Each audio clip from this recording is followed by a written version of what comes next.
Welcome to my YouTube channel maths in pocket. আমরা এখানে class 11 ও 12 এর চ্যাপ্টার ওয়াইজ কনসেপ্ট নিয়ে আলোচনা করব এবং প্রত্যেকটা চ্যাপ্টারের অঙ্ক সলভ করার চেষ্টা করব। আর তোমাদের যদি কোনো স্পেশাল চ্যাপ্টারের আগে পড়তে ইচ্ছা হয় তো আমাকে কমেন্ট বক্সে জানিও, আমি ওটা পরের ভিডিওতে আমরা ওটা করার চেষ্টা করব। আজকে আমরা ক্ষেত্রফল রূপে নির্দিষ্ট সমাকলন পড়ব। যেমন ধরো integration a to b fx dx, এর যদি জ্যামিতিক তাৎপর্য দেখতে হয় তাহলে এর জ্যামিতিক তাৎপর্য কি হবে সেটা আমি আজ আলোচনা করব। ধরো y is equal to fx, একটি বক্র আছে। এই বক্রটার প্রথম ক্যারেক্টারিস্টিক হবে এটা সবসময় কন্টিনিউয়াস হতে হবে। এবারে পুরো ইন্টারভেলটা জুড়ে কি কন্টিনিউয়াস হবে, সব x এর সমস্ত মানের জন্য কি হবে সেটা আমার দেখার দরকার নেই। আমার ইন্টিগ্রেশনটা কত থেকে কত পর্যন্ত দেওয়া আছে, a থেকে b। তাহলে আমাকে ক্লোজ ইন্টারভেল a b এর মধ্যে দেখতে হবে এটা সন্তত কিনা। আরেকটা দেখতে হবে এই ইন্টারভেলের মধ্যে fx টা এক্সিস্ট করছে কিনা। এমন এমন অনেক ফাংশন আছে যে এক্সিস্ট করে না। সাপোজ ধরো 1/x আছে -1 to 1, এখানে দেখো 0 পয়েন্টে কিন্তু ফাংশনটা এক্সিস্ট করে না। তাহলে কি করে হবে? তাহলে আমার first condition integration a to b fx dx, এই কার্ভটার এই ইন্টিগ্রেশনটা করা যাবে যদি এই ক্লোজ ইন্টারভেল a b এর মধ্যে f টা কন্টিনিউয়াস হয় এবং বাউন্ডেড হয়। এবারে আমি এর জ্যামিতিক তাৎপর্য ব্যাখ্যা করব যে এইটা দিয়ে জিওমেট্রিক্যালি কি বোঝাতে চাই। ধরো এটা x অ্যাক্সিস, এটা y অ্যাক্সিস, এটা origin. y is equal to fx কার্ভটা নিলাম, বক্রটা যে কোনো র্যান্ডমলি একটা বক্র আঁকলাম। ধরে নিলাম এটাই আমার বক্র, y is equal to f of x। এটা ধরে নাও x, এটা ধরে নাও x is equal to a, এটা আর এটা x is equal to b।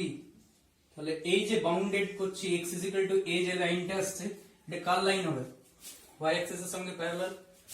আবার x is equal to b কি হবে? y অ্যাক্সিস এর সঙ্গে প্যারালাল।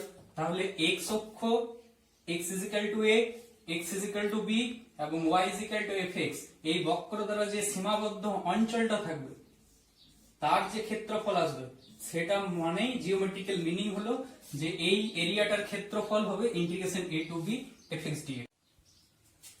হ্যাঁ, তো এটা কিভাবে আসছে যে এই ইন্টিগ্রেশনের ভ্যালুটা কিভাবে, মানে এই যে বক্রের এরিয়াটা যেটা আসছে সেটা যে integration a to b fx dx সেটা আমি বুঝবো কি করে, সেটার আমি একটু এলাবোরেশন করি। ধরো এই যে কার্ভটা আছে সেটাই ধরো আমি আরেকবার আঁকলাম। এখানে x is equal to a, এটা x is equal to b। আমি কি করছি, এই a থেকে b পর্যন্ত n খানা ইন্টারভেল নিয়ে, সমান লেন্থের ইন্টারভেল নিয়ে আমি ভাগ করছি।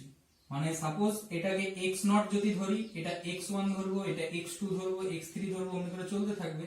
লাস্টেরটা xn is equal to b, তাহলে তার আগেরটা কত হবে? xn - 1। কিন্তু আমার ক্রাইটেরিয়া কি, যে এই প্রত্যেকটা x1 আর x2 এর মধ্যে যা লেন্থ, x0 x1 এর মধ্যে সেম লেন্থ। মানে বেসিক্যালি আমি বলতে চাইছি xi minus xi minus 1, এই লেন্থটা সবসময় ফিক্সড। এই লেন্থটাকে আমি h কনসিডার করলাম। তাহলে এই i এর মানগুলো কোথা থেকে হতে পারে? এখানে x1 minus x0, তাহলে i এর মানটা হতে পারে 1 থেকে n পর্যন্ত। তাহলে দেখো এইগুলো n minus 1 সংখ্যক একটা ইন্টারভেল পেয়েছি। এবার আমি কি করছি, এই x is equal to x1 এই লাইনটা যদি টানি তাহলে এরকম একটা আসবে। এটা যদি টানি তাহলে x is equal to x2 লাইনটা এমনি আসবে। এমনি করে প্রত্যেকটা আমি লাইনকে ড্র করে নিলাম। এখানে এই যে h টা নিয়েছি, h টা খুব খুব খুব একবারে প্রায় 0 টেন্ডস টু 0। তাহলে এই দুটো লাইন যদি খুবই 0 এর দিকে চলে যায় তার মানে এই দুটো লাইন একবারে সিনকুয়েন্স করে যাবে, একই উপর থাকবে। তার মানে এটা এই যে কার্ভটা দেখতে আছে সেটা কিন্তু আর কার্ভলি দেখতে থাকবে না, এটা looks like a straight line. তাহলে এটা একটি আমার আয়তক্ষেত্রের শেপ নিয়ে নেবে। তাহলে এই যে এরিয়াটা যেটা বাই করতে পারবো ইজিলি, কারণ এটার আমি ধরে নিলাম এই দুটো প্রায় ইকুয়াল লেন্থ, কিন্তু ইকুয়াল না, আমি কনসিডার করছি যে ফার্স্ট এরটার সাথে এই লেন্থটা সমান। তাহলে এটা ভাবে একটা ফর্মুলা ড্রাইভ করতে পারবো অথবা যদি এটার সাথে এটা সমান ধরি, মানে সেকেন্ড গুলোর সাথে প্রত্যেকটা সমান সমান ধরি, তাহলে আরেকটা রকম ফর্মুলা ড্রাইভ করতে পারবো। তো ফার্স্টের ফর্মুলাটা হিসেবে আমি ধরছি যে এই এক্স নটটা হলো এই আয়তক্ষেত্রটার দৈর্ঘ্য, আর এটাই হলো প্রস্থটা এইচ। তাহলে এই যে আমার আয়তক্ষেত্র তার ক্ষেত্রফল কত হবে, এইচ ইন্টু এই লেন্থটা কত, এই লেন্থটা হবে এফ অফ এক্স নট, কারণ এটা y is equal to fx curve, তাহলে x is equal to a বসালে এই লেন্থটা পাওয়া যাবে। তার মানে এই জায়গাটা আসবে সোজা কথা, এই পয়েন্টটা হলো a, f of a, এই পয়েন্টটা আসবে x1, f of x1। তাহলে এই যে আমি ক্ষেত্রফলটা বাই করছি, এর ক্ষেত্রফল হবে h into f of x not. এমনি করে প্রত্যেকটা ক্ষেত্রফল যদি ইভালুয়েট করতে থাকি, প্লাস এই লেন্থটাও তো h, তাহলে h, আর এখানেও এই ফার্স্টের লেন্থটা ধরবো কারণ এই হিসাবে করে যাচ্ছি, তাহলে এটা x1। এভাবে যদি চলতে থাকে তাহলে এটা কত হবে, h ইনটু এমনি লাস্টেরটা এটাও তো h, তাহলে এটার আগেরটা কত, xn - 1, তাহলে f of xn - 1। তাহলে এটাকে যদি সামেশন কনভেকশনে লিখি, তাহলে summation h into f of x r is equal to 0 to n - 1, কারণ x নট থেকে স্ট্রেট আছে। এবারে এই যে h টা আসছে, এই xr এর ফর্মুলা এখান থেকে আমি ডিরাইভ করতে পারবো। কেমন করে, যে এইখানে টোটাল ইন্টারভ্যালটার লেন্থ কত, টোটাল ইন্টারভ্যালের লেন্থ এখানে a, এটা b, তাহলে টোটাল ইন্টারভ্যালের লেন্থ মানে xn - x নট, এই ভ্যালুটা b - a। আর xn মানে কি, xn মানে হলো ইকুয়াল ইন্টারভ্যাল লেন্থ, এটা যদি h হয় তাহলে এটা আরেকটা h, তাহলে টোটাল x2 সমান, তার মানে আসছে x2 সমান x নট প্লাস 2h। তাহলে এইভাবে যদি চলতে থাকে x3 মানে x নট প্লাস 3h, তাহলে xn মানে x not plus nh minus x not is equal to b minus a, that is h is equal to b minus a by n। এই জিনিসটা আমার কিন্তু জানা দরকার। এখানে xr, তাহলে একই ভাবে যদি চলতে থাকে xr এর ভ্যালু কত আসবে, x2 হলো x not plus 2h, x3 হলো x নট প্লাস 3h, তাহলে xr এর ভ্যালু আসবে x নট প্লাস rh। তাহলে এই জায়গাটা আসবে limit summation r is equal to 0 to n minus 1 h into f of x not plus rh। এবারে এইখানে আমি কি করলাম, এগুলো প্রত্যেকটা একটি রেক্টেঙ্গেল কনসিডার করে ক্ষেত্রফল বাই করলাম, কিন্তু এটা তো রেক্টেঙ্গেল আদতে না, এটা তো একটা কার্ভলি। এটা কখন আসছে রেক্টেঙ্গেল শেপ, যদি h এর ভ্যালুটা খুব ক্ষুদ্র হয়ে যায়, টেন্ডস টু 0 হয়, দ্যাটস মিন, আমি এখানটা মুছছি, তাহলে আসবে এর যদি লিমিট নেওয়া হয়, limit h tends to 0 summation h into f of x not plus rh, আর এর ভ্যালু 0 টু n - 1।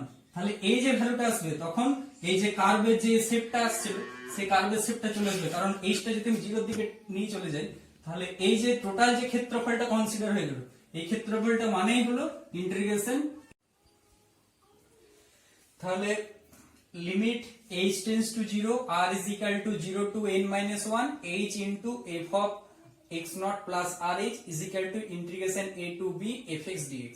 এটা তাহলে জিওমেট্রিক্যাল সিগনিফিকেন্স হলো a to b fx dx এর কি সিগনিফিকেন্সটা দাঁড়ালো, ফাইনাল রেজাল্ট, যে x is equal to a line, x is equal to b line এবং y is equal to fx বক্রে এবং x অক্ষ দ্বারা সীমাবদ্ধ যে ক্ষেত্রফল আসবে সেটাই হলো আমার integration a to b fx dx এর জিওমেট্রিক্যাল মিনিং। এবারে আমরা কিছু অঙ্ক করব, না কিছু অঙ্ক করার আগে আরেক রকম জিনিস বলি, এই যে আমি অ্যাপ্রোচটা করলাম x অক্ষ বরাবর, যদি একই জিনিসের এমন এমন কিছু ফাংশন আসবে যে অ্যাপ্রোচ আমাদের যদি y অ্যাক্সিস বরাবর অ্যাপ্রোচ করতে পারি, তাহলে কিন্তু আমি তাড়াতাড়ি ইজিলি ইন্টিগ্রেশনটা করতে পারবো। সেই রকম অ্যাপ্রোচের আমি ফর্মুলা তাহলে বলে দিই, তাহলে আমি এটা ফ্রেশ করে জিস্ট করে বলছি।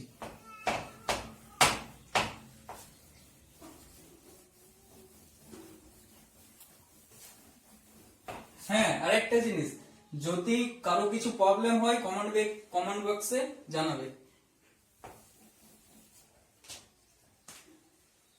y is equal to f of x, x is equal to a, x is equal to b, x অক্ষ দ্বারা সীমাবদ্ধ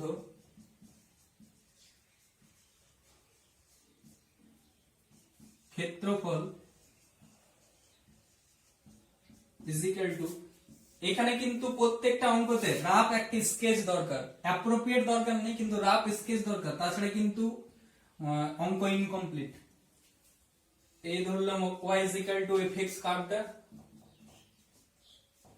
এটা x is equal to a line, এটা x is equal to b line. এখানে নাম দিতে হবে, এই জায়গাটার নাম দিলাম a, এটার নাম দিলাম b, এটার নাম দিলাম c। এটা যেহেতু কোনো সরল রেখা নয় তাই মধ্যখানে একটা নাম দেবো d আর e। এবারে আমার যে জায়গাটার এরিয়া বাই করতে বলেছে সেটাকে আমাকে সেট করতে হবে, দ্যাটস মিন এটাকে আমাকে সেটেড দিতে হবে। ঠিক আছে, তাহলে এই যে ক্ষেত্রফলটা, এই ক্ষেত্রফলটা যদি আমি প্রথমে এই নাম দিয়ে বলতে চাই তাহলে কেমন ভাবে বলবো, a b c d e up to আবার a, ক্লোজ করে নেব। এটা কেমন ভাবে ইভালুয়েশন হয়, integration a to b fx dx। যদি তাহলে এটা আমার মেইন ফর্মুলা। 2 নাম্বার, যদি ফাংশন থাকে x is equal to phi of y আর y is equal to c, y is equal to d এবং y অক্ষ দ্বারা সীমাবদ্ধ, তাহলে ছবিটা কেমন হবে, পিক্টোরিয়াল। এটা ধরে নাও y is equal to c, এটা y is equal to d, তাহলে এই জায়গাটা যদি নাম দেওয়া হয় p q r s t, তাহলে ক্ষেত্রফল কত আসবে,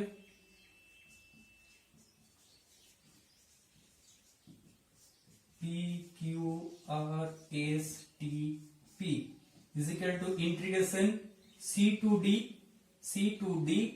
y axis বরাবর যেহেতু হাঁটছি তাই আসবে phi of y dy। যে অ্যাক্সিস বরাবর আমরা চলবো সেই তার রেসপেক্টে ইন্টিগ্রেশন হবে। এখানে x অ্যাক্সিস বরাবর হেঁটেছিলাম তাই dx এসেছিল। তাহলে এই দুটো ফর্মুলা তোমরা নোট ডাউন করে নেবে। এবারে আমি কিছু এক্সাম্পল করাই। যেমন আমরা সবাই ছোটবেলা থেকে জেনে আসছি যে একটি সার্কেল তার যদি রেডিয়াস a হয়, ব্যাসার্ধ যদি a হয়, তার ক্ষেত্রফল হয় পাই a স্কয়ার। কিন্তু কি করে হয় সেটার প্রমাণ আমরা আজ জানতে পারবো।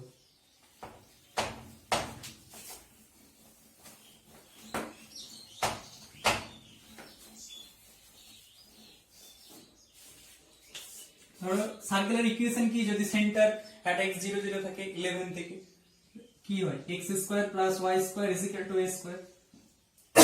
সরি, তো x square plus a square y square is equal to a square, এটা কার সমীকরণ? সেই সমস্ত বৃত্তের যাদের সেন্টার 0 0 তে, অরিজিনে এবং রেডিয়াস এ। তাহলে এর যদি আমি রাফ একটা স্কেচ করব,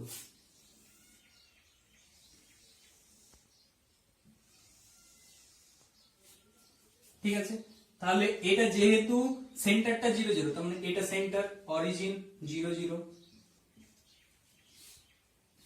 এর রেডিয়াস যেহেতু a, তাহলে x অক্ষের উপর এই পয়েন্টটা হবে a, 0, y অক্ষের উপর এই পয়েন্টটা হবে 0, a, এই পয়েন্টটা হবে -a, 0, এই পয়েন্টটা হবে 0, -a।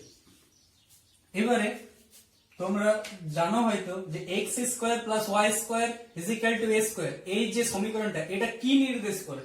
এই সমীকরণটা শুধুমাত্র বৃত্তের এই পেরিমিটার কি নির্দেশ করে, ভিতরের অংশকে কিন্তু নির্দেশ করে না। ঠিক আছে, কিন্তু আমাকে বলেছে এই টোটাল বৃত্তটার ক্ষেত্রফল নির্ণয় করো। আরেকটা 11 থেকে জানা উচিত যে এই বৃত্তের যে প্রত্যেকটা সেকশন, এখানে প্রত্যেকটা অক্ষতে যে সেকশন গুলো এসছে সেই সেকশন গুলো কিন্তু সিমেট্রি, মানে এইখানে যত এরিয়া থাকবে এখানে তত এরিয়া থাকবে, এখানে তত এরিয়া থাকবে, এখানে তত এরিয়া থাকবে। এবারে তাহলে আমি যদি এই এরিয়াটা বাই করে নিতে পারি, তাকে যদি 4 ফোল্ড করে দিতে পারি, তাহলে আমার বৃত্তের টোটাল ক্ষেত্রফল বাই করে নিতে পারবো। তো আমার প্রথম মোটিভেশন হলো যে আমি এই জায়গাটার ক্ষেত্রফল বাই করব। তাহলে এটার ও নাম দেওয়া আছে, এটা a দিলাম যেহেতু এটা কার্ভ, b দিলাম, এখানে একটা c দিলাম। তাহলে আমার নির্ণেয় ক্ষেত্রফল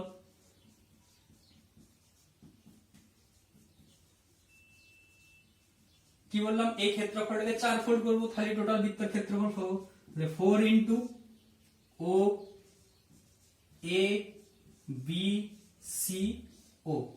এবারে দেখো আমি এই অঙ্কটাকে কিন্তু দুটো অ্যাপ্রোচেই করতে পারি, যদি এক্স অক্ষ বরাবর যাই তাও করতে পারবো, ওয়াই অক্ষর বরাবর যদি যাই তাও করতে পারবো। তাহলে আমি প্রথমে এক্স অ্যাক্সিস বরাবর যাচ্ছি, পরে দেখিয়ে দিচ্ছি যে ওয়াই অ্যাক্সিস বরাবর যদি যাই তাও সেম আসবে। তাহলে এক্স অ্যাক্সিস বরাবর গেলে এখানে এক্স এর ভ্যালু কত, 0, এখানে এক্স এর ভ্যালু কত, a, তাহলে ইন্টিগ্রেশনটা আসবে 4, বাইরে আছে 0 টু a। যেহেতু এক্স অ্যাক্সিস বরাবর যাচ্ছি তাহলে y dx, এই y টা আমি কোথা থেকে পাবো, এই সার্কেলের ইকুয়েশন থেকে। এখানে লিখে দেবো যেখানে x square plus y square is equal to a square. তাহলে এই যদি মান বসাই y এর, তাহলে 0 two a root under a square minus x square dx। আর এটার ইন্টিগ্রেশনের formula 4 into x into root under a square minus x square by 2 plus a square by 2 sin inverse x by a। এই 0 to রেঞ্জটা আছে 0 two a। যদি a বসাই a square minus a square 0, যদি 0 বসাই 0 into this term goes to vanish. যদি a বসাই তাহলে এটা আসবে sin ইনভার্স 1, আবার 0 বসালে এটা 0, তাহলে 0 বসালে লোয়ার লিমিট যখন বসাবো সব টার্মই 0, তো আমার ওটা দেখার দরকার নেই, শুধু x a, তাহলে a বসালে এটা শূন্য এখানে আসবে।